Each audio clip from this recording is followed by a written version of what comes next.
hermanos, tengan todos ustedes. Es un gozo verlos. Esta semana estuvimos en mi ciudad natal, Monterrey, Nuevo León, dando una semana de oración en la iglesia que me vio crecer, que es la iglesia de Vallarta. Para decirles la verdad, no tenía muchas ganas de ir. Pero mis hermanos me torcieron la mano. Aquí está mi hermana, así que no puedo decir mucho, pero bueno. Mi hermano estuvo insistiendo bastante, y bueno, hubo unas situaciones allí, alrededor de la ida, así que finalmente pues tuvimos que estar por allá. Hasta ayer estuvimos predicando. Algunos de ustedes se enteraron, por lo menos en audio y algo sí nos estuvieron ahí viendo a través porque lo tenían a través del Ustream, o sea, a través de internet. Anoche terminé como a las 10 de la noche el sermón, o sea que les di duro y macizo, me aventé dos sermones pegados ahí. Como era el último día, ya no se podían ir, era sábado, así que no les quedaba más que aguantarme. ¿Y para qué me invitan? Así que no me vuelvan a invitar. Estuvimos allá, y pues bueno, era una semana de oración realmente. Tuvimos un bautismo de 4 personas, entre ellos se bautizó mi sobrino. Esa es la principal razón que me estaban llevando, ¿verdad? Querían que bautizara a mi otro sobrino, ya he bautizado a los otros dos. Así que ahí estuvimos toda la semana. Terminamos como a las 10, me levanté a las 4 de la mañana. Vinimos para acá, tuve que pasar caminando el puente porque tenía que predicar también en la iglesia de Hidalgo. O sea que nada más he dormido 5 horas. Si ustedes me ven así que me quedo así como de pronto en el sermón, o que me ven que me pierdo, es porque ando ahorita todavía no bajo bien, todavía estoy pensando en la inmortalidad del cangrejo. Ando medio dormido todavía. Hoy vamos a hablar acerca de una de las verdades más elementales de la palabra de Dios, y es que el Señor Jesús tiene la solución para cualquier problema que tengas.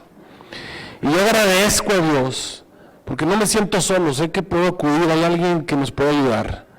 Y si no nos ayuda, es porque es mejor para nosotros. ¿Así lo creen ustedes también? Y voy a basar este tema en el Evangelio según San Juan, así que ubíquense todos en el Evangelio según San Juan. Ese va a ser el libro que vamos a ir leyendo, y espero no hacerlo muy largo. En la iglesia de Hidalgo no me tardé mucho, así que espero que aquí sea más o menos igual. En San Juan capítulo 1, versículos del 9 al 14, me gusta la forma en la que Juan introduce al Señor Jesús. No es cualquier persona a la que tenemos acceso a través de la oración, no es cualquier persona a la que tenemos acceso a través de la iglesia, no es cualquier persona a la que tenemos acceso a través de la fe. Tenemos acceso a Dios mismo, y eso es simple y sencillamente maravilloso. Es una garantía de felicidad, es una garantía de saber que estamos haciendo lo correcto, y aun cuando estamos en un mundo envuelto en la confusión, en un mundo en el que no sabemos lo que está pasando, en un mundo en el que nos sentimos desamparados, no debemos sentirnos así, porque el Señor Jesús es nuestro Dios, lo hemos elegido, Él nos ha anotado en su libro, somos llamados sus hijos y tenemos una esperanza. Y Él nos ha hecho promesas y nos las va a cumplir. Y aun cuando en este mundo tenemos problemas, Él tiene la solución, y si no lo soluciona, es porque es mejor para nosotros. Y eso es maravilloso, porque podemos tener tranquilidad y podemos estar en paz. Allí en San Juan capítulo 1, del 9 al 14, el apóstol Juan identifica a Jesús como la luz verdadera que alumbra a todos los hombres, y nos dice que el mundo fue hecho por Él. Cuando se te descompone el auto, ¿qué mejor para componerte el auto el que hizo los autos? ¿No es cierto? Si se te descompone la computadora, a veces vas con uno y con otro y no le saben, y vas con otro y no le saben. Y qué maravilloso sería si tuviéramos acceso al que hizo la computadora, sería mucho más sencillo. Cuando tenemos algún problema, qué mejor que con el autor. En este caso, cualquier cosa que ocurra en este planeta, ¿quién sabe mejor cómo resolverlo que el mismo que hizo el planeta Tierra? Y ahí dice ahí que el mundo fue hecho por Él, pero el mundo no lo reconoció. Vino a los suyos y los suyos lo recibieron, pero entonces dice, más aquellos que le recibieron, y ahí espero por la gracia de Dios que estemos tú y yo, los que le recibieron, y yo le he recibido, y por eso me considero parte de eso. Yo he recibido a Jesús como mi salvador personal, lo he aceptado. A los que le recibieron, si tú estás allí, les dio poder de ser llamados, ¿qué cosa? Hijos de Dios, hijos e hijas de Dios. Cuando nos tenemos que encontrar con alguna persona muy importante en la tierra, regularmente tenemos que hacer citas con mucho tiempo de anticipación. Cuando mi hermano me dijo que se podía predicar con él, yo no soy una persona muy importante, pero me dijo que se podía predicar, le dije, mira, no tengo fechas hasta noviembre si quieres. Y entonces me dice, no, necesito uno en febrero. Y le dije, no tengo, hasta noviembre. Dice, no, necesito uno en febrero porque quiero bautizar a mi hijo. Así que tienes que venir. Entonces, fíjense, eso pasa aquí en nivel familiar. Cuando es un familiar, el familiar te puede torcer la mano. Y cuánto más si es tu hijo el que te está pidiendo, ¿no es cierto? Bueno, si hemos recibido al Señor, Él dice, tenemos poder de ser llamados hijos e hijas de Dios. O sea, no es cualquier persona la que está pidiendo la ayuda al Señor.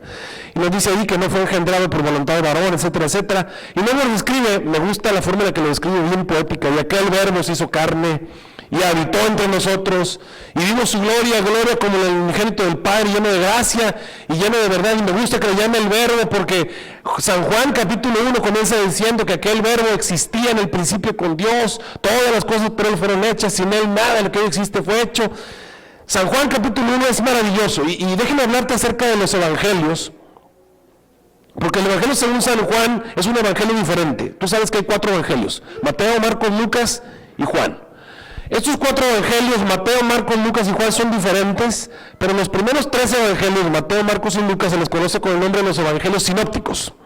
Evangelios sinópticos.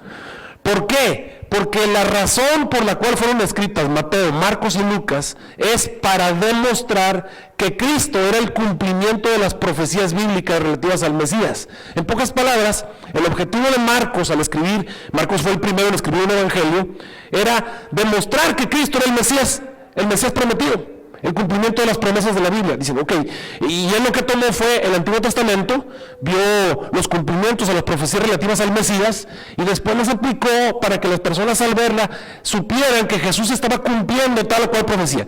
Veían la historia de Cristo y decían, oh, esto me recuerda a algún profeta, y ese era el objetivo. Que los judíos, al leer el Evangelio según San Marcos, hicieran una conexión mental con las profecías bíblicas y dijeran, Cristo es el Mesías. Llegaron a la conclusión de que Cristo era el Mesías. Lo mismo hizo Mateo, que agrandó un poco más lo que Marcos escribió, y luego vino Lucas, y Lucas hizo una investigación más extensa. Lucas, por eso a algunos les gusta mucho los evangelios según San Lucas, porque Lucas puso todo en orden cronológico, hizo una investigación, entrevistó a todos los que habían sido testigos, y muchos de ellos repiten las historias, pero bueno, esas son las diferencias entre los 3 evangelios sinópticos. Pero luego viene el evangelio según San Juan. El evangelio según San Juan, aparentemente, de acuerdo a lo que los estudiosos dicen, fue el último evangelio en ser escrito. Y no solamente el último evangelio, sino posiblemente el último libro de la Biblia en ser escrito. Estamos diciendo que posiblemente fue escrito después de Apocalipsis, o por lo menos simultáneamente al libro de Apocalipsis. Estamos hablando del año 100, cuando fue escrito el Evangelio según San Juan. Y cualquiera podría decir, bueno, ¿para qué necesitamos el Evangelio según San Juan si ya había otros 3 evangelios? Bueno, es que el Evangelio según San Juan no fue escrito para demostrar que Cristo era el Mesías. Ese no es el objetivo de Juan. Juan quería demostrar que Cristo, ese ser que anduvo entre nosotros, no nada más era el Mesías, sino que era Dios, Dios encarnado, que Jesús era el cumplimiento de lo dicho por Isaías al llamarle Emmanuel, que quiere decir Dios con nosotros. Entre nosotros estuvo el Creador, entre nosotros estuvo Dios, entre nosotros estuvo el que hizo todo este planeta. No lo reconocimos, no nos dimos cuenta que estaba aquí, pero era Dios y Él está aquí entre nosotros. Y Él es el que nos dice que nosotros somos llamados hijos de Dios, y Él es el que nos ofrece solución para nuestros problemas. Y entonces vas a ver una tendencia en el Evangelio según San Juan. San Juan cuenta una serie de milagros, una serie de acontecimientos en la vida de Jesús que te muestran un poder sobrenatural, que te muestran una tendencia sobrenatural. Solamente Dios pudo haber hecho eso, solamente Dios pudo haber actuado de esa manera, solamente Dios pudo haber interpretado lo que interpretó, solamente Dios pudo haber hablado de tal o cual forma. Y Él te presenta aspectos acerca de Dios, y cuando tú lees el Evangelio según San Juan, debes llegar a la conclusión de que Jesús era más que el Mesías, sino que Jesús es Dios. Miren, por ejemplo, aquí tenemos una serie de versículos y ustedes van a encontrar una tendencia en estos versículos de San Juan, y la tendencia es decir que Jesús es vida. Esa es la palabra clave. La van a encontrar en cada uno de esos versículos, la palabra vida, vida, vida, vida. Tú vas a encontrar hoy en día a los científicos, con todos los avances tecnológicos que tenemos, que se han metido en los laboratorios para hacer un montón de cosas. Lo hacemos a través de los experimentos. Podemos hacer clonaciones, podemos hacer movimientos transgénicos para hacer, podemos decir, plantas más grandes unas que otras, podemos inyectarles hormonas.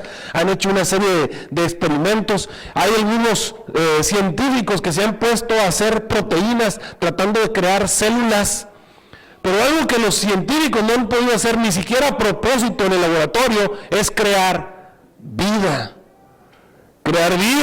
hacer que de pronto empiece a funcionar. Bueno, eso que no podemos hacer nosotros con todo el esfuerzo tecnológico y con todo el esfuerzo de miles de personas y cientos de ellos tratando de hacerlo, el Señor Jesús lo es en sí mismo. Y vas a encontrar versículos como en Él estaba la vida. Todos estos versículos son del Evangelio según San Juan. Todo aquel que en él que no se pierda, sino que tenga vida eterna. El que en el Hijo tiene la vida. Así también el Hijo les dio al que él quiere la vida. Pasó de muerte a vida. Él tiene vida en sí mismo. Jesús dice de sí mismo: yo soy el pan de vida. Yo soy el pan de vida. Yo soy el pan vivo. Y vas a ver en el lugar donde él dice: el que bebe mi carne, que come mi carne y bebe mi sangre, ese tiene vida eterna. Yo le resucitaré el día postrero. Las palabras que yo os he hablado son espíritu, son vida. Tendrá lumbre de vida. He venido para que tengan vida, dijo Jesús, y para que la tengan como en abundancia. Pongo mi vida, tengo poder para poner mi vida y volverla a tomar. Yo les doy que tengan vida eterna. Yo soy la resurrección de la vida. Yo soy el camino, la verdad y la vida.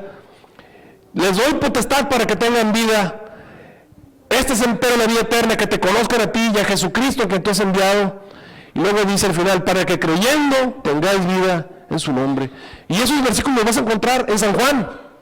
La idea es: si Jesús es vida, si Jesús es el dador de la vida, si Jesús es la vida, entonces Él es Dios. Esa es la idea. Jesús no es cualquier persona. Jesús no es un papá común y corriente. Jesús no es un hermano común y corriente. Jesús no es un amigo común y corriente. Jesús es el Creador mismo. Y no hay problema en este planeta, grande, pequeño, ancho, profundo, crónico o agudo, que Cristo Jesús no pueda resolver. Y eso tú y yo lo sabemos. No hay problema que el Señor Jesús no pueda resolver. No hay cosa imposible para Él. Y Él nos ha extendido la mano, y Él habita entre nosotros a través de la presencia del Espíritu Santo, y Él nos ofrece solución para todo. Cuando tú analizas los primeros capítulos del Evangelio según San Juan, lo podemos dividir en dos. Podemos encontrar primero a Juan tratando de demostrar que Jesús es más que humano, que Jesús es Dios, y te cuenta una serie de milagros asombrosos donde Jesús resolvió problemas que no pueden haber sido resueltos más que por Dios. Y Él te presenta la forma en la que Jesús lo resolvió. Y luego vas a encontrar en la segunda parte del libro, donde ya entramos en los detalles que tienen que ver con teología, y en el amor y en el cariño que el Señor Jesús, y la preocupación que el Señor Jesús siente por personas como tú y como yo. Por ejemplo, San Juan capítulo 2, donde ya empieza, después de que el capítulo 1 te presenta a Dios, que se habitó entre nosotros, capítulo 2 te presenta un error en una fiesta de bodas. Todos conocemos la historia. ¿Qué pasó? Bueno, pues al novio se le olvidó, ahora sí que se cometió el error de hacer una fiesta de bodas y no tenía suficiente vino. Tal vez algunos de nosotros no entendemos qué había de problema ahí, que no tuviera vino, solamente que entendamos el contexto histórico. En esa época, las bodas eran como una especie de trato comercial, así lo veían los judíos. El novio invitaba a un grupo de familias y él se proponía mantenerlos por el tiempo que los había comprometido la fiesta. Las fiestas duraban 3, 4, 5 días, a veces hasta una semana, dependiendo del poder económico del novio y de la familia del novio. La idea es que durante esa semana que iban a estar en la fiesta de bodas, el novio iba a atender todas las necesidades de sus invitados, todas y cada una de ellas. Los invitados venían a esa fiesta de bodas, les iban a dar suficiente para tomar, suficiente para comer, los iban a atender a cuerpo de rey, de tal manera que si en el futuro el novio tenía problemas financieros o problemas de trabajo o tenía dificultades de alguna manera, los invitados a la fiesta eran como sus padrinos, eran los que iban a salir en su defensa y iban a recordar qué tal los había tratado en la fiesta de bodas.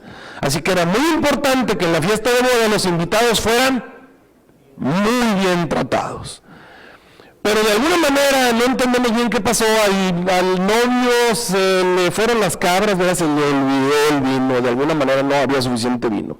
Y hago aquí un tiempo fuera porque la gran mayoría de las personas el día de hoy, cuando leen que Jesús hizo vino en esa fiesta, creen que Jesús hizo vino fermentado. Y ahí es donde empezamos con los problemas. ¿Sabe cuál es el problema? El problema es que nosotros oímos la palabra vino y nos imaginamos inmediatamente vino fermentado, porque nosotros del siglo XVIII, XIX y XX hemos hecho una diferencia entre los vinos. Nosotros le llamamos a lo que exprimimos de la uva y está recién salido, le decimos jugo de uva. Eso en la Biblia no existe. Cuando tú tomabas unas uvas y las exprimías, eso era vino, era oinos. Cuando se fermenta, sigue siendo oinos. Para nosotros, el fermentado, le decimos vino, y al que recién exprimimos le hemos puesto un nombre que no existía en la época de Cristo, que se llamaba jugo de uva. Eso no existe en la época de Cristo. Existe en nuestra época, pero no en aquella época. Entonces leemos la palabra vino, y para nosotros es fermentado. Cuando en realidad en la Biblia, al decirte oinos, se está refiriendo a lo que sale de la vid. Ahora es curioso que ellos le llamaban el mejor vino, o el vino nuevo, obviamente al jugo recién exprimido. Y algunos dicen, pero pastor, pero luego dice que cuando ya estaban medio borrachitos, después de tomar, bueno, déjame informarte que también si tomas mucho jugo de uva, también te emborrachas, y te lo digo por experiencia, déjame contarte una historia. Sucede que yo fui pastor en Saltillo, Coahuila. Y Saltillo, Coahuila está cerca de un lugar que se llama Parras de la Fuente, Coahuila. Los que conocen Parras de la Fuente, Coahuila, saben que ahí hay muchos viñedos, pero bastantes. Hay muchas parras, por eso se llama Parras de la Fuente. Así es. Todos esos viñedos que tienen ahí, obviamente, producen pues, diferentes productos. Y una de las personas que tenía un viñedo particular, recién exprimía jugo de uva y lo llevaba a vender.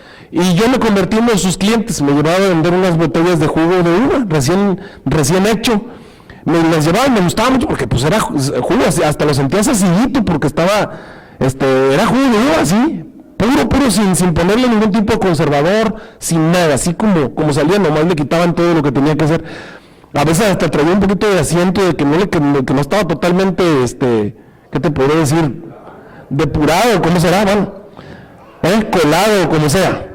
No, porque le ponen un sedazo o algo así, es lo que hacen. Pero bueno, total, para no hacerle menos, ya me está haciendo agua en la boca, porque me acuerdo que me daban unas cajas de 12 botellas, me las llevaba a la casa y yo se las compraba, ya sabía más o menos qué fecha pasaba, y ya tenía dónde distribuir, y él llegaba así, llegaba a repartir, y ahí me llevaba mis botellas.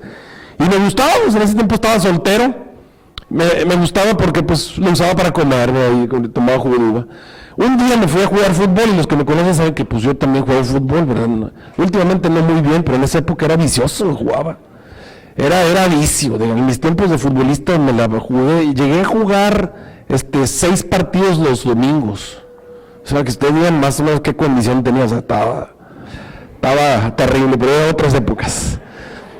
Ahora muy apenas termino un partido y me enojo porque me pone Edgar de medio y le digo, hombre, no seas cruel, le digo, me pone a correr, ¿no? Pero bueno, lo cierto es que ese día me fui a jugar fútbol. Regresé a casa todo asoleado, así todo caliente del día, sudado y resudado y vuelto a sudar. Y como estaba soltero, pues no había quien me hubiera hecho de comer, así que no tenía nada de comer. Recuerdo que tenía mucha sed, me senté frente al televisor y dije, me acababan de traer las tenía en el refrigerador. Así que agarré 2 botellas y me las tomé así, me agarré otra y me la tomé, y ya cuando estaba en la segunda, porque ya se me había quitado la sed, me la quité con puro jugo de uva. de pronto empecé a sentirme bien mal, me puse bien mal, así me estaba mareado, me dolía la cabeza, me estaba vomitando. Entonces recuerdo que le hablé por teléfono al doctor Vargas, ¿verdad? Los que conocen al doctor Roger Vargas, estaba en Saltillo, le hablo por teléfono, doctor, me siento bien mal, me siento bien mal. Y él me dice, bueno, ¿qué pasó, pastor? Pues, ¿qué comió? ¿Algo le hizo daño? Le dije, pues no comí nada. Dice, bueno, ¿y por qué se siente mal? Dice, no, pues tomé jugo de uva. Dice, ¿y cuánto tomó? Le dije, pues creo que 2 botellas. Me dice, pastor, ¿está borracho? Dice, ¿está borracho? Y le dije, ¿pero cómo? Pues ese no tiene alcohol. Me dice, lo que pasa es que si usted está caliente, se le metió en el estómago y se calentó y le fermentó. Dice, ahorita está bien borracho y lo que necesita es acostarse, dice, porque si no, ahorita empieza la habitación a dar vueltas y bueno, pasas por todos los ciclos, ¿no? Te entra la primera, estás feliz y luego estás... No, sí. Así que les digo que yo lo digo por experiencia, tomando jugo también te emborrachas. ¿Y qué ocurría en estas fiestas? Obviamente la gente tomaba y estaban tomando, y cuando ya estaban, ahora sí, porque habían tomado mucho jugo de uva, entonces traían el otro jugo de uva. Y estamos hablando del jugo de uva de menor calidad, o sea, jugo de uva que ya había sido, obviamente, fermentado, que se había pasado. En ese tiempo no había refrigeradores, lo que había eran unos odres de cuero que trataban de contener la fermentación el mayor tiempo posible, porque lo cerraban de tal manera que no tuvieran oxígeno, pero como quiera se fermentaban.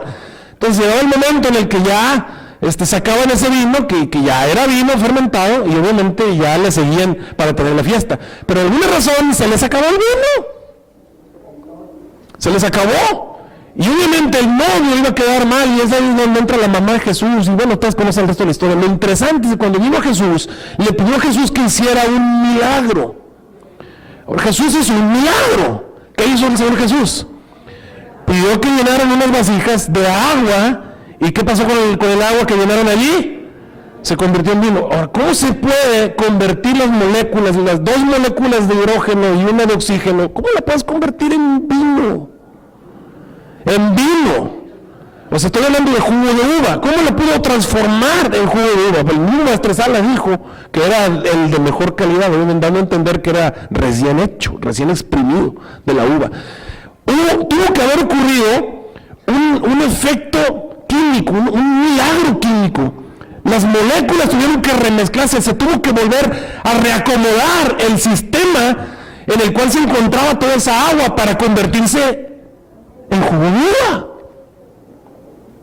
Se tuvo que ocurrir una reacción química inexplicable. Obviamente el que puede ordenarle a los átomos que se reacomoden fue el que les dijo a los átomos que reacomódense y hagan jugo de uva. Y de pronto el Maestro Sala toma y dice, caray, este jugo de uva está mejor que los que he probado. Obviamente el Señor Jesús hizo un jugo de uva puro, así como debe haber sido en el Edén, ¿verdad? ¿Te imaginas? Aquí Jesús mostró un poder sobrenatural, nada más para que empezaran a creer sus discípulos y para honrar la fe de su madre, dando a entender a los seres humanos que lo que estaba entre nosotros no era un ser humano más, era algo más sobrenatural. El problema con el cual se encontraba el novio tuvo solución. Una solución sobrenatural, por supuesto, solamente el Creador lo puede haber hecho y el Creador lo hizo. En San Juan capítulo 3 te vas a encontrar a un estudioso de la Biblia que estaba bien confundido. Ahora sí que no daba pie con bola, no le entendía nada, creía que entendía la Biblia, y ese es muchas veces el problema, cuando ya llegamos a entender de alguna manera la Biblia, está bien difícil cambiar. A veces vienen personas y me dicen, pastor, quiero que visite a mi amigo, a mi amiga, voy a darles estudios. Y le digo, bueno, pues si es persona nueva, nos dan ganas de ir a estudiar con esa persona. Y dicen, no, este es testigo de Jehová. Y yo le digo, hermano, pues mejor me hubiera dicho que está muerto, porque hasta ganárselo está medio difícil, ¿verdad? Me dice, no, es de tal religión. Digo, yo preferiría a veces que no fuera nada. Porque una vez que ya entendieron la Biblia y la entendieron mal, qué difícil está para sacarlos de ahí. A ustedes que han dado estudios bíblicos estarán de acuerdo conmigo, ¿no es cierto? Es más difícil sacar a una persona de una creencia que ya se le metió en la cabeza que dársela a una persona cuando no ha creído nada. Simplemente esa persona va a hacer, te dice, oye, sí es cierto, lo ve. Pero luego, cuando ya se le hicieron ver de una manera y los quieres sacar de ahí, primero prácticamente tienes que borrarles el cerebro para volverlos a enseñar. Y está bien difícil. Bueno, el Señor Jesús puede hacer eso. Lo hizo con un fariseo, nada más porque se dejó, pero tiene que dejarse para empezar el fariseo. Se tiene que dejar. El Señor Jesús reorganizó el concepto de un señor llamado Nicodemo para salvarlo para vida eterna. O sea que no hay, lo que yo no puedo hacer como humano, regenerar la forma de pensar de una persona, Jesús no puede hacer. Hay personas que me dicen, pastor, hable con mi esposa, que mire, piensa de cuál manera. Dice, híjole, de perro mañoso, no, es que ya no se les quita. O pastor, venga a hablar con mi señora, que mire, qué difícil está cambiar las personas. Ahora sí que ya tomaron algo que casi torcido. Nunca su tronco endereza, bueno, pero hay un Dios que sí puede. No hay problema difícil para Dios, Él puede enderezarlo torcido por más difícil que esté. En San Juan capítulo 4 vamos a encontrar una mujer que la había regado y la había vuelto a regar y la había vuelto a regar y la había regado tanto que ya nadie le quería hablar y que ya no hablaba con nadie. Estoy hablando de la mujer samaritana. También así la situación de ella, que nos dice la Biblia. ¿A qué horas fue al pozo? Dice la Biblia que era la hora más caliente del día, ¿verdad? ¿Por qué salió a esa hora esa mujer?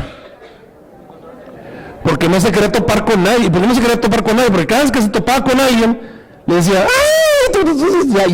Ya. Y estaba tan harta de los habitantes de Samaria, como los habitantes de Samaria estaban de ella. Una mujer que por sus errores había llegado a estar totalmente, ahora sí, aislada de la sociedad. Nadie la quería. Y a esa hora viene Jesús. Bueno, y Jesús se arregla para volver a traer a la sociedad a esa mujer. Después de que habla con ella, la manda con una misión de que vengan a predicar. Y después de eso tú encuentras a los habitantes de Samaria hablando con ella. ¿No es cierto? Hasta le decían, ahora no creemos por lo que tú nos contaste, sino porque ya lo vimos con nuestros propios ojos. El Señor Jesús regeneró, volvió a restablecer a la sociedad a esta mujer que ya ella misma había quedado fuera de la sociedad. Hay personas que me dicen, pastor, ya no quiero ir a esa iglesia porque ya no me quiere nadie. Bueno, Jesús puede regenerar, puede restablecer en la sociedad a una persona que ya la regó mucho. Dice, bueno, es que yo no le he regado, ellos me han regado conmigo. Bueno, también Dios lo puede arreglar, también. Él puede. Y te vas a encontrar a un hijo enfermo que se encuentra allí, y un hijo enfermo a larga distancia, era uno del rey que venía a decirle, Señor Jesús, mi hijo está enfermo. Entonces Jesús le dijo, bueno, ¿qué quieres que haga? Quiero que vayas. Dice, mira, ve y que sea contigo de acuerdo a tu fe. Dice la Biblia que hasta el día siguiente llegó el hombre y se encontró que su hijo había sido sanado como a las 7 de la tarde, y él entendió que esa era la hora en la que Jesús le dijo, ve, que sea de acuerdo a tu fe. Preguntó, ¿cuándo empezó a estar mejor? Y le dijeron, pues como a las 7 más o menos. Y ahí dijo, fue que entendió que ese es el momento en que Jesús le dijo, ve, tu hijo se está salvando. Ni siquiera tuvo que ir Jesús. O sea, Jesús es un médico que ni siquiera tiene que ir a la casa. Él puede decir la palabra y se levanta el enfermo. Interesante, el creador de la vida. Y todos esos milagros están en San Juan. Te vas a encontrar en San Juan capítulo 5, versículos del 1 al 10, un paralítico que tenía 5 años enfermo, 7 años enfermo, 8 años enfermo, 9 años enfermo. No, ¿cuántos tenía? Tenía 38 años enfermo. ¿Tú sabes lo que le pasa a las piernas si no las mueves en 38 años? Yo te voy a decir lo que le pasa a tus articulaciones si no las mueves en determinado tiempo. Enfrente de mi casa teníamos una vecina a la que le dimos estudios ahí, interesante, es otro tema, acerca del evangelismo. A mí me tocó vivir en una colonia en la que todos los vecinos, durante un tiempo estuvieron en contacto con muchos pastores adventistas. La asociación tenía casas allí. Y obviamente cambiaban un pastor y lo sacaban de esa casa y traían otro pastor. Y entonces eran casas de pastores.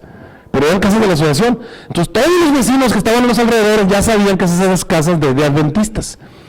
Y lo curioso es que yo no sé cuántos pastores estuvieron antes que yo, pero nunca les habían dado estudios a ninguno de las personas que eran vecinas ahí de la colonia. Es bien curioso, bien interesante, que eran amigos, pero nunca habían estudiado la Biblia.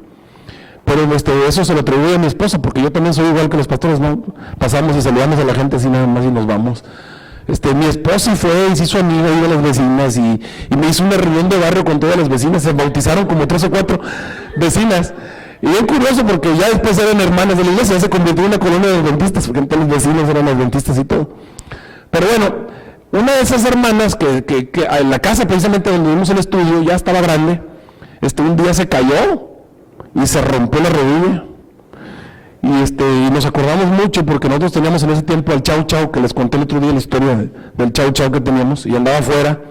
Y ella se cayó y se rompió el pie y estaba tirada ahí, y el Chau Chau brincando arriba de ella, así porque ella estaba así como llenita y estaba tirada, y el Chau Chau brincando de un lado al otro.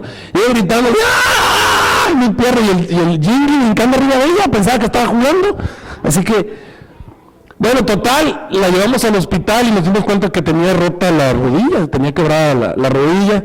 Obviamente se la enyesaron. Hasta ahí no hay problema. El problema vino después de que le quitaron el yeso. Cuando le quitaron el yeso, obviamente la pierna había estado pues lo que tenía que estar.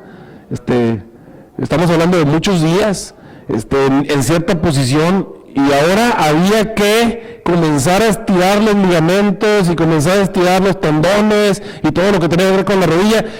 Y le dolía, obviamente duele, porque cuando tuviste el dedo en cierta posición, o tuviste la mano, o tuviste la pierna en cierta posición, y ahora ella tenía que estirarla para empezar a tener otra vez doblar la rodilla, y le dolía, y ¡ay! Le llevaban a terapia, y no quería. Pues total, se quedó con la rodilla así, y camina así ahora, porque no puede desdoblar la rodilla, simplemente porque no la quiso mover. Ahora te imaginas un hombre que tenía 38 años, ¿cómo tendría los pies? ¿Cómo tendría las piernas? Y tú me dirás, no, hombre, pues a esas personas ya no les queda otra más que cortarle las piernas. Generalmente no se puede hacer absolutamente nada por una persona que tiene 38 años sin mover las articulaciones y sin mover los pies. Bueno, tú sabes lo que pasó. Ese hombre ni siquiera estaba esperando a Jesús. Estaba al lado del estanque que decían que un ángel descendía y movía las aguas. Puros cuentos, puras leyendas. Vino el Señor Jesús, y aun cuando era sábado, el Señor Jesús estiró su mano y levantó a un hombre que tenía 38 años, una enfermedad crónica, no se quitaba con nada, era imposible a la vista de un ser humano. Jesús lo hizo en un instante. Esa persona se levantó, se fue caminando y cargando su lecho a su casa. No hay problema que Jesús no puede resolver. Problemas crónicos, pastor, a mi viejo ya nada lo cambia, tiene 38 años tomando. ¿Usted cree que va a dejar el alcohol ya? Ya ni neuronas tiene. Se pueden sorprender, No, no cambia, es un viejo mañoso, ya no lo mueves ni con un cohete, no se mueve. O esta aquí, no, señora, esta señora no va a cambiar, siempre va a ser igual. Queridos hermanos, si Jesús sanó a un hombre de 38 años, paralítico, y lo hizo caminar, Él puede hacer caminar cualquier cosa. No hay cosa que Él no puede resolver.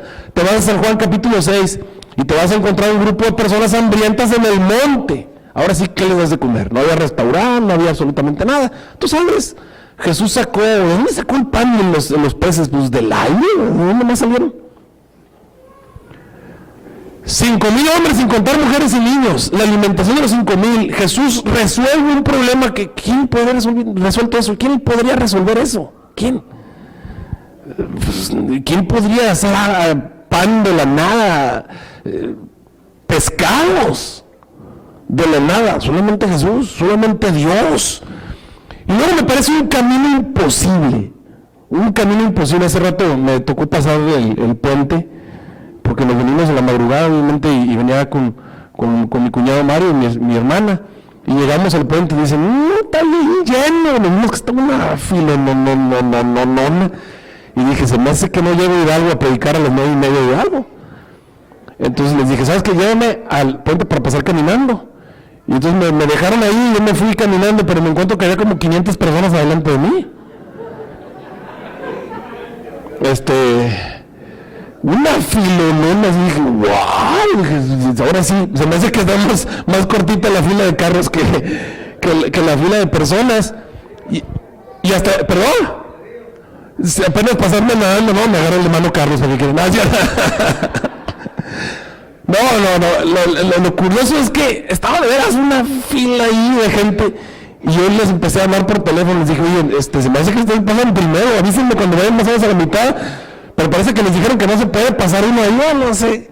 Ahí el que estaba les dijo que fueran a tirar la basura y que me trajeran, no sé, ya no sé qué cosa les dijo. Lo cierto es que estábamos ahí hablando y yo me puse a orar. Yo dije, Señor, tú que hiciste caminos en el mar, ayúdame a llegar al sermón. Y sí, de pronto algo así, mira, ocurrió, y empezamos a caminar bien rápido, empezamos a avanzar. Dije, o sea, nos fuimos rapidito.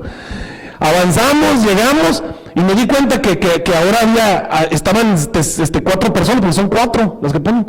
Estaban 4, y estaba uno extra ahí, uno parado, y eso es lo que estaban pasando a la gente. Y dije, pues con razón nos fuimos bien rapidito, así, nos fuimos bien rápido. Pero les digo, estuve un rato parado, no me movía, obviamente no estaba de 1 o 2, pero de pronto llegaron como 5 y nos fuimos así, rapidito, hasta le hablé al hermano Isaac, le dije, hermano Isaac, venga por mí, porque él es de ahí, vive cerquita del puente, así que ya me recogió, nos fuimos, llegué, fui el primero que llegó a la iglesia. De verdad, llegué a abrir la iglesia, le dije, pues... Cuando ustedes se van a San Juan capítulo 6, se van a encontrar que Jesús mandó a los discípulos adelante y les dijo, al rato los alcanzo. ¿Y cómo los alcanzó? ¿Qué hizo? Caminó sobre el agua. Caminó sobre el agua. Cuando eres llamado a su propósito, cuando tú le pides un milagro al Señor, el Señor Jesús hace caminos donde no te los imagines. Puede caminar sobre el agua, Él está por encima de los elementos. Él está por encima de los elementos. En San Juan capítulo 8, te vas a encontrar una mujer condenada a muerte, se la trajeron a Jesús, la agarraron en el adulterio, era culpable, se la trajeron y la arrojaron, de acuerdo a las leyes judías, merecía la muerte, y se la trajeron a Jesús para hacerle un 4, querían que Jesús cayera, tú conoces la historia, se la tiraron allí, y le dijeron, dinos, ¿qué debemos hacer con esta mujer? Moisés dice que la debemos apedrear, ¿tú qué dices? Parecía ser que ahora sí estaba perdida la mujer, pero ahí entra Jesús. Los problemas que parece que no tienen solución, los juicios que parece que no tienen solución. Alguien me dice, pastor, esta persona es culpable, ¿será que Dios puede obrar de alguna manera en el juicio? Bueno, no sé, si es de acuerdo a la voluntad de Dios, Dios puede obrar en los juicios también, sí puede. Dios puede, si Él quiere, no siempre. Y eso va a ser el final, pero todavía ya me estoy adelantando. Bueno, le trajeron a la mujer, ¿y qué hizo Jesús?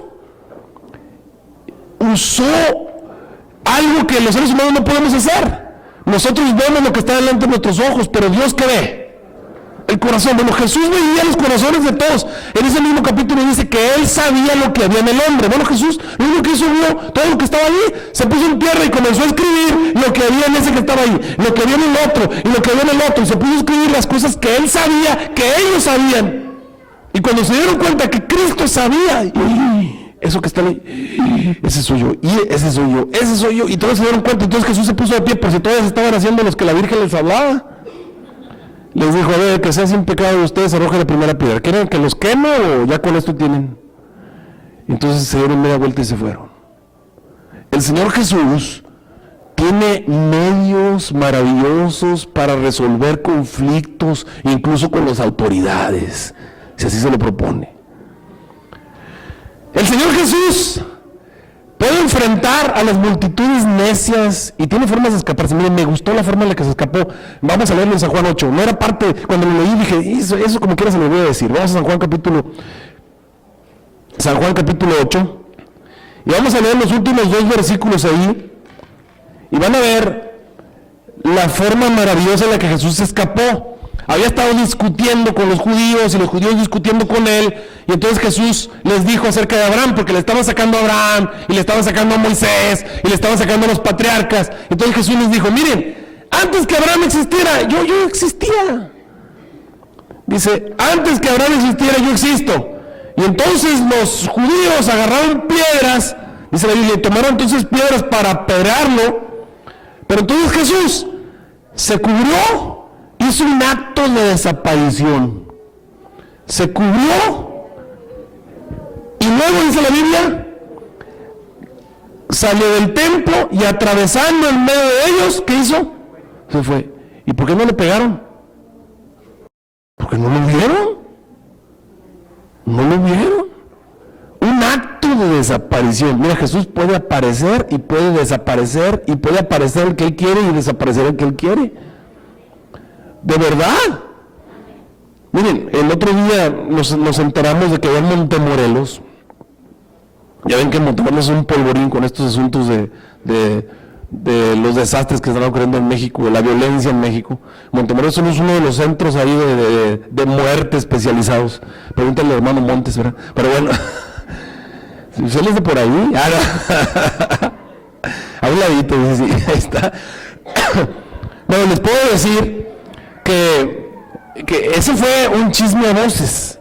Sucede que toda la violencia estaba en los alrededores de la universidad, pero en la universidad no pasaba nada. O sea, no habían ido a ejecutar nada en la universidad y no se moría nadie adentro del campus universitario, no pasaba nada. Y entonces empezó a llegar el chisme a la iglesia. Por ahí habían hablado con algunos de los mafiosos del lugar y decían que no se podía hacer nada en la universidad porque la universidad tiene palancas con el gobierno. Y dicen, bueno, ¿y cómo saben que tienen palancas? La universidad dice, todo Montemorelos está en nuestro poder, medio de la universidad. La universidad siempre está rodeada de soldados, siempre está rodeada del ejército. Ahí están. Todo el ejército está rodeando la universidad, todo el tiempo están allí. Y ese fue lo que se supo en la universidad. Lo interesante es que el ejército nunca ha estado allí. Nunca, ni un solo día ha estado el ejército allí alrededor de la universidad. Pero los mafiosos habían visto al ejército alrededor de la universidad. Entonces lo que yo te puedo decir es que Dios puede aparecer y puede desaparecer el que Él quiere, ¿verdad? Cuando Él quiere. Dios tiene medios sobrenaturales para obrar. En San Juan capítulo 9 hay un milagrazo que hasta la lección lo trajo. En la lección de escuela sabática lo estudiamos por ahí. Jesús sanó, no a cualquier ciego, sanó a un ciego de nacimiento. Miren, hermanos. Muy probablemente, a mí me gusta pensar que ese ciego ni siquiera tenía ojos. Porque el Señor Jesús escupió en tierra, ¿y qué fue lo que hizo? Hizo lodo. A ver, ¿de dónde se acuerdan? ¿A quién hizo el lodo originalmente? ¿Quién lo hizo? Adán. ¿Y quién lo hizo?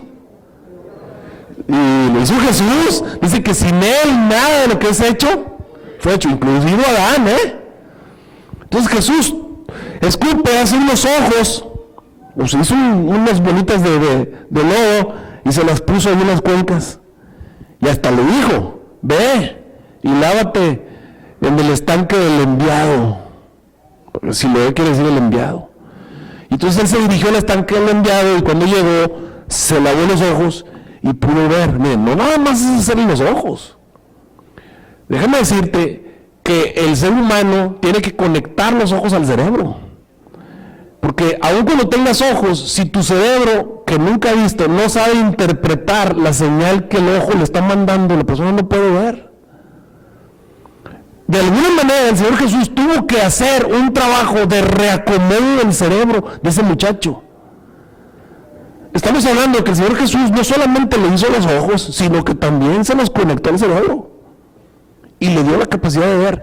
Como el hombre que tenía 38 años sin mover las piernas. O sea, de alguna manera el Señor Jesús tuvo que reacomodar, de tal manera que los nervios no le dolieran al momento de pararse. Ese hombre no había movido las piernas en 38 años.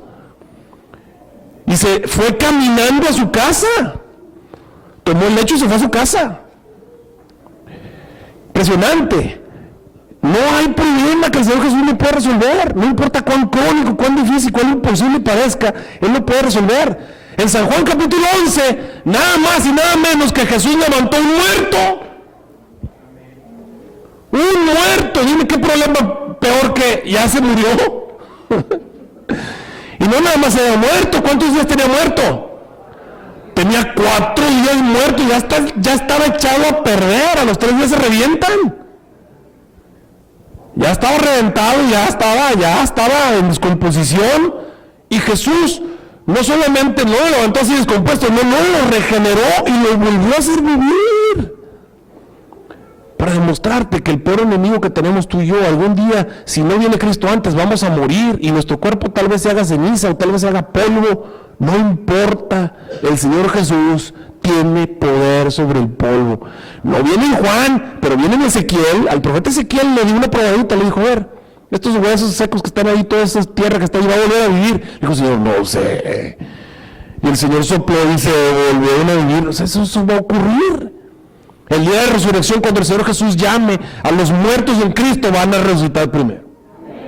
Eso lo puede hacer. Eso no es problema para Él. La muerte no está más allá de su alcance. Eso es piece of cake para Jesús.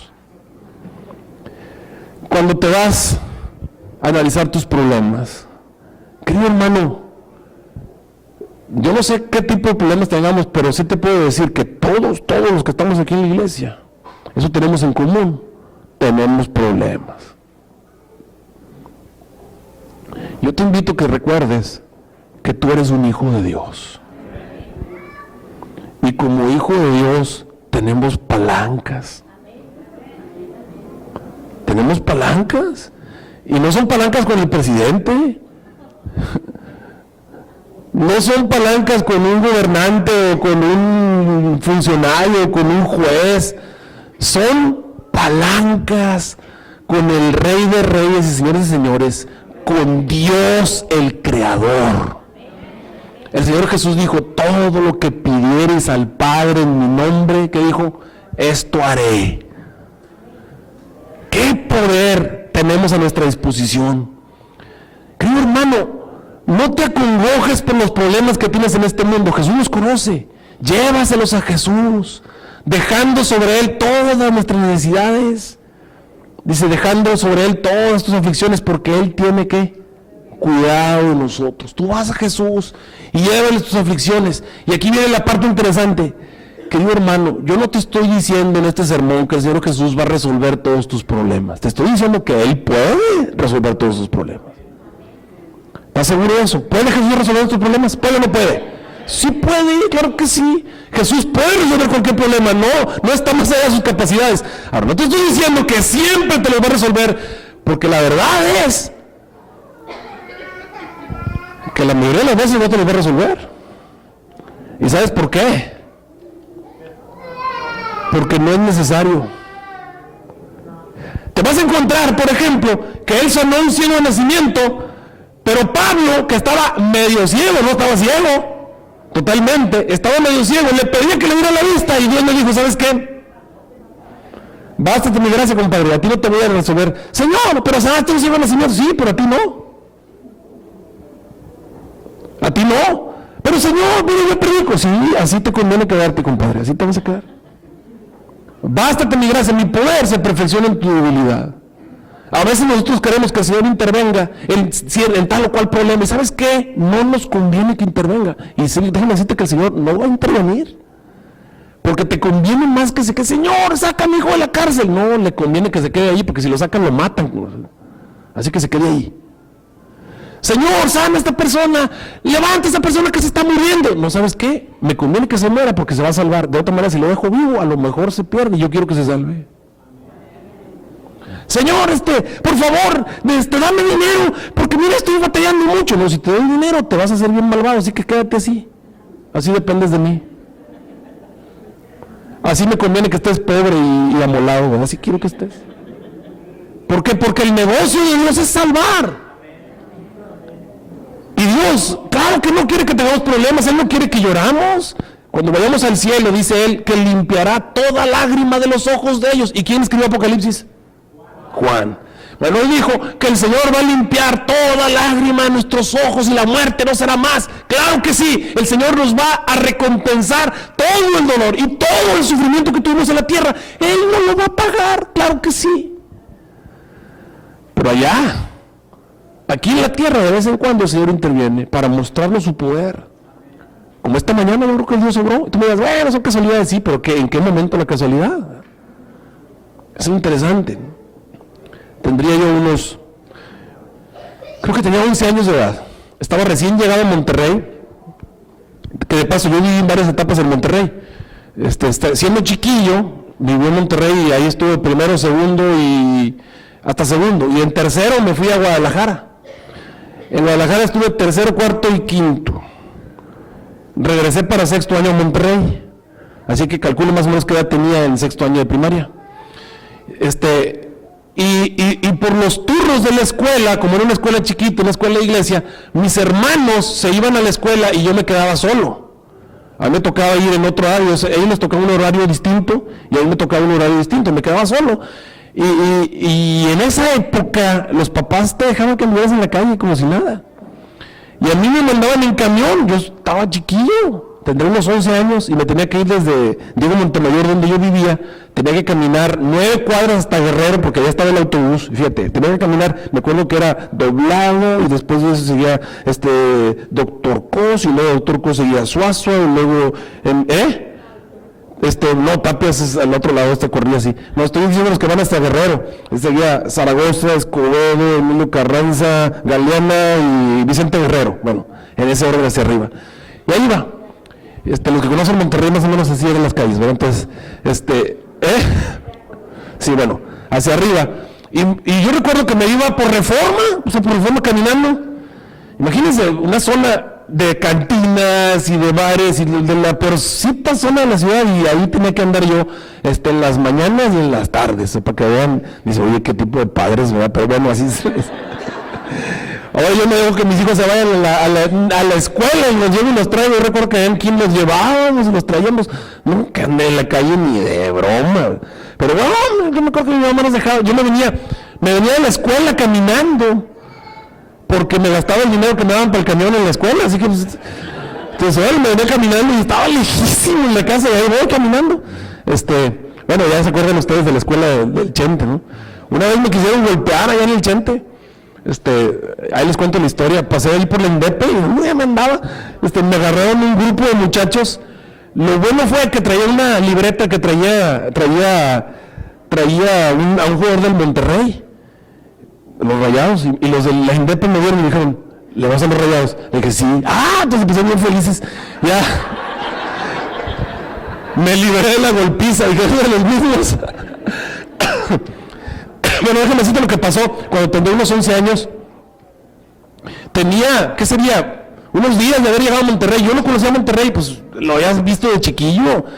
Apenas iba a empezar a conocer Monterrey, me mandaron un camión, me hicieron un mapa, me dijeron, vete allá y vas a esperar la ruta 63. Y cuando pase la ruta 63, lo tomas y te vas a la escuela, te bajas en tal calle. Bueno, ahí voy. Me acuerdo que me subí al autobús y ahí voy, el autobús. Y yo no conocía a Monterrey para nada. Me quedé dormido en el 63. Y cuando desperté en el hospital de zona. No, el hospital de zona, el hospital infantil. Allá desperté. Y cuando desperté dije yo, ¿dónde estoy? Ya ven cómo se dice, estoy perdido en chino. ¿Dónde estoy? Sí. Entonces, así que dije, ¿dónde estoy? Tenía 11 años y me bajé del autobús, y ese día no había andado para el camión porque mi papá iba a pasar por mí de regreso. Entonces no traía dinero. Entonces me bajé, no era tiempo de celulares, no había celulares.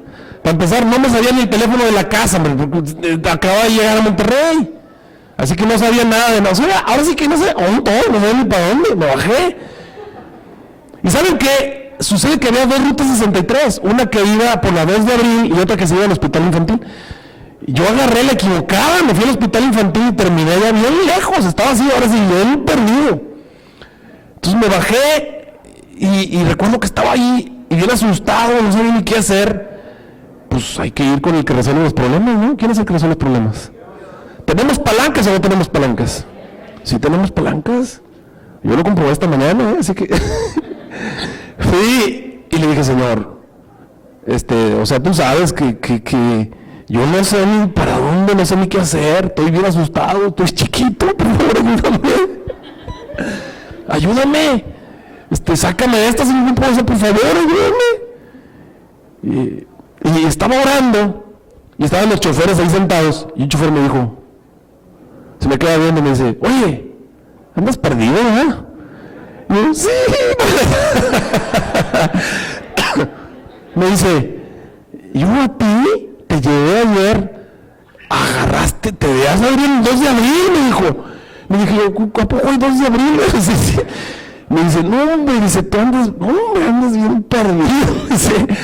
Dice, ¿traes dinero para el camión? Le dije, no. Me dice, a ver, dice, me lleva con un chofer y me dice, oye, este se debe haber bajado. Y ahí le dijo, ¿dónde me tenía que bajar? Me dice, por favor, ahí bájalo. Así que me subió y me sentó allá atrás del chofer, y ahí voy, y cuando llegamos me dice, bájate aquí. Entonces, ahí bajé, llegamos por otro lado, y ahí llegué a la escuela bien tarde, pero llegué. El punto es, queridos hermanos, hay un Dios que puede solucionar cualquier problema. Los tienen localizados. Oye, si escuchó la oración de Jonás en una ballena, en quién sabe qué lugar del mar, o sea, Él puede escuchar tu oración en el lugar más increíble que tú te puedas imaginar. Dios puede resolver nuestros problemas. Pero no estoy diciendo que los va a resolver. Pero lo que estoy diciendo es que Él puede. Él puede, y lo ha demostrado muchas veces. Al final del Evangelio según San Juan, en el capítulo 21, el Señor les predice el futuro después de alimentarlos. Era la tercera vez que se les aparecía. La tercera vez que se les aparecía. Era la tercera vez. Y allí les dijo, pescaron algo porque se habían ido a pescar. Estaban ahí al lado del mar pescando. Y Jesús no estaba ahí con ellos, se fueron a pescar. Vamos contigo, le dijeron a Pedro, estaban pescando. Entonces Jesús les dijo, ¿pescaron algo? Y dijo, no pescamos nada. Dice, bueno, que avienten la red a la derecha. Y aventaba de la derecha, y otra vez sacaron los cientos de peces que sacaban siempre. Y ahora sí Pedro se dio cuenta porque Juan le dijo, es el Señor.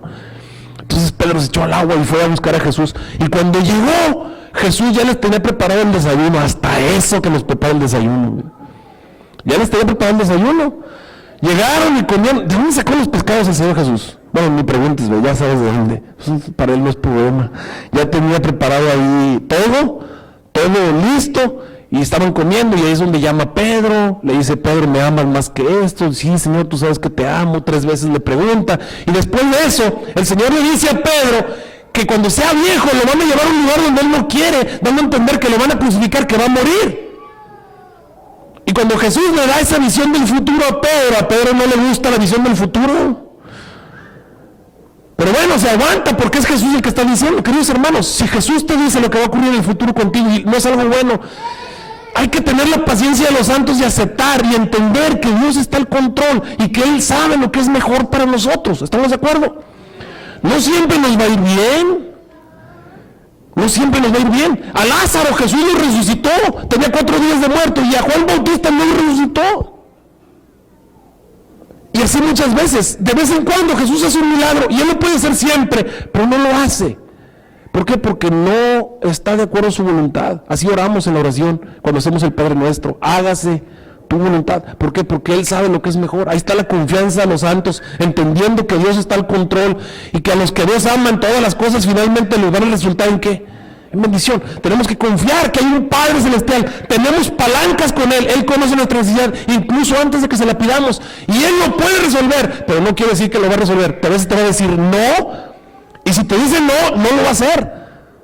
A veces te dice sí, y en ese momento lo hace, y ya ven lo que me ha pasado. A mí me ha dicho que sí a veces.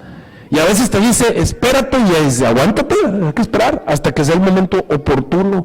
Pero bueno, Pedro lo entiende, pero luego encuentra que el Juan se está riendo. Juan está así como oyendo lo que le dijo. Y entonces Pedro voltea y le dice, Señor, si eso me va a pasar a mí, ¿y este qué? A ver, dime lo que le va a pasar a este. Entonces el Señor le dice, mira, Pedro, si yo quiero que este quede hasta que yo venga y no se muera, ¿a ti qué te importa? Sígueme tú. Sígueme tú. Queridos hermanos, tú no puedes decir, Señor, no me quieres porque no me hiciste el milagro como al pastor Quintero, o no me quieres porque no me hiciste el milagro como a Pablo, o no me hiciste el milagro como aquel, o como aquel de allá. Queridos hermanos, yo le agradezco al Señor que los que aparecen en la Biblia vas a encontrar muchas veces que Dios no hizo milagros y que Dios permitió que los santos sufrieran y padecieran cosas. Y déjame decirte que todos los discípulos que van a tener sus columnas en la Nueva Jerusalén, todos ellos murieron en forma violenta y Jesús no intervino para salvarlos. y no intervino porque era necesario que murieran violentamente, nada más para que nos dieran testimonio. Me vas a decir, pastor, pero a Juan no permitió que lo mataran. Sí, pero permitió que lo metieran en una olla de aceite. Pero no se murió, esa es otra cosa, pero lo metieron en el aceite. Ahora imagínate si el Señor te dice, bueno, no te vas a morir, pero te van a meter en una olla de aceite hirviendo. Entonces seguro que dices, no, a lo mejor que me maten, ¿no? Pero te vas a dar cuenta, y luego lo mandaron solito, que se muriera solo allá en la isla de Patmos. Dios tiene un plan, y a lo mejor el plan a ti y a mí no nos gusta en el momento, pero mira, qué bueno que fue de esa manera, porque si no, no habríamos tenido Apocalipsis, y si los apóstoles no hubieran muerto en forma violenta, tú y yo no estaremos seguros que Jesús murió y resucitó. Y si ellos estuvieran dispuestos a morir, si no hubieran muerto, a lo mejor dices, a lo mejor es mentira, pero como estuvieron dispuestos a morir por lo que dijeron, tú puedes estar seguro que vieron a Jesús vivo. No iban a morir por una mentira, y no iban a morir violentamente como murieron por una mentira. Y todos estuvieron dispuestos a sufrir cosas increíbles y a morir violentamente para sellar con su propia sangre que lo que habían visto y oído era así como lo habían dicho. Así, queridos hermanos, podemos saber que hay un Dios que tiene cuidado de nosotros. Hay que tener paciencia. La paciencia de los santos. La próxima vez que tengas miedo, la próxima vez que sientas temor, la próxima vez que te sientas desamparado, yo quiero que te acuerdes de este sermón. Hay un Dios con nosotros, Emmanuel, ¿verdad que sí? Mira, me gusta lo que dijo San Juan en San Juan capítulo 20, donde Tomás, después de que recibió un milagro, el versículo 29 al 31, San Juan capítulo 20, 29 al 31, después de que vio un milagro, Tomás se pone a rodillas y le dice, oh Señor, mi Señor y mi Dios, le dice. Y entonces le dice Jesús, porque me has visto, creíste, Tomás. Bienaventurados los que ¿qué? Los que no vieron y creyeron. Y luego dice Juan, y Jesús hizo también muchas otras señales en presencia de sus discípulos que no les escribí en este libro, dice él, no las escribí. Estas empero que escribí son escritas para que creáis que Jesús es el Cristo, el Hijo de Dios, y para que creyendo en Él y teniendo confianza en Él y acudiendo a Él en los momentos de tristeza y de necesidad, tengáis, ¿qué dice? Vida eterna. ¿Cuántos nos ponemos en las manos de Dios en este año y le decimos, Señor, ayúdame a confiar en ti? Ayúdame a creer que tú tienes un plan, que tienes un objetivo para mi vida, aun cuando no lo pueda ver. Ayúdame a creer y a vivir de acuerdo a esa fe. ¿Se lo quieres decir? Te pones de pie y vamos a orar. Apágame todo y préndeme el de arriba.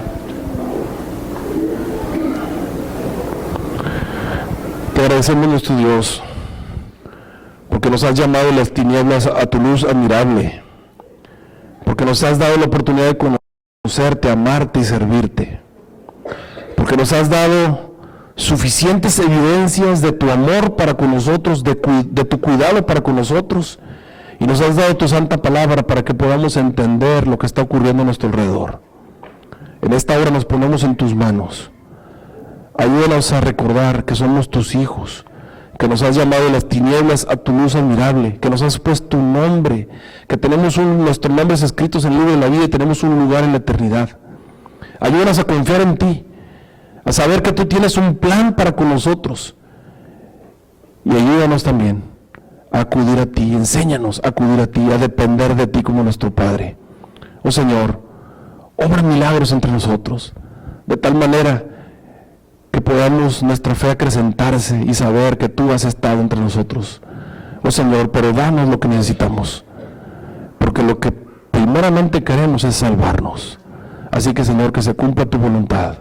Nos ponemos en tus manos en este año. Bendícenos, socórrenos. Lo pedimos en el nombre de Cristo Jesús, nuestro Señor. Amén.